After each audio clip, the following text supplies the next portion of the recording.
Good morning, John. I'd like to welcome you again to Jerusalem. You're a friend in our common effort to restore stability, security, and peace. There can be no peace when we have an onslaught of terror, not here, not anywhere else in the world which is experiencing this same assault by militant Islamists and the forces of terror.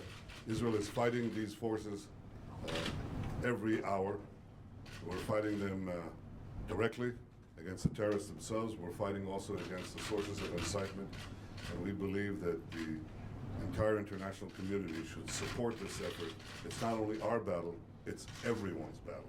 It's the battle of civilization against barbarism. Welcome, John. Thank you. Mr. Prime Minister, Bibi, thank you for welcoming me here. And for me, I am pleased to be back in Jerusalem, pleased to be back in Israel, though I come at a time that, as the Prime Minister has just said, is very troubled.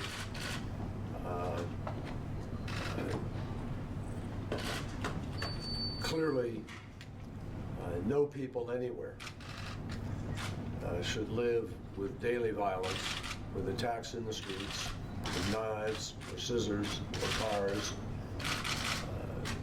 And it is very clear to us that the terrorism, these acts of terrorism which have been taking place, deserve the condemnation that they are receiving.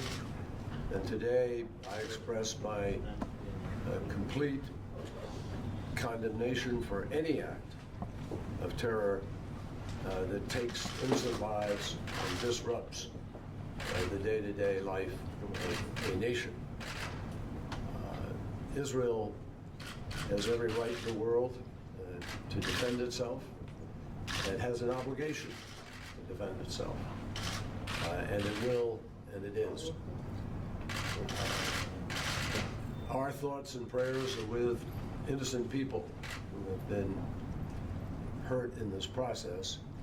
I know that yesterday a soldier was killed in the Mehene Yehuda market, Jerusalem, and our thoughts and prayers are with his family and those who were wounded, their families. Regrettably, several Americans have also been killed in the course of these past weeks. And just yesterday, I talked to the family of Ezra Schwartz from Massachusetts, a young man who came here out of high school, ready to go to college, excited about his future.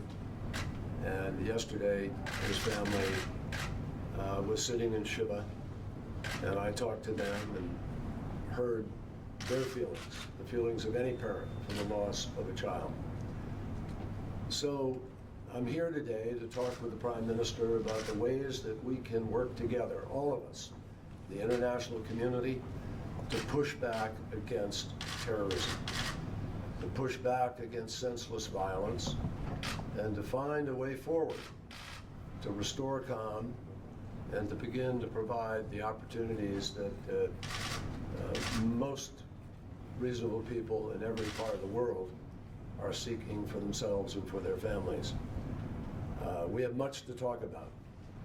There's a lot happening in the region, as well as those events that are happening here in Israel.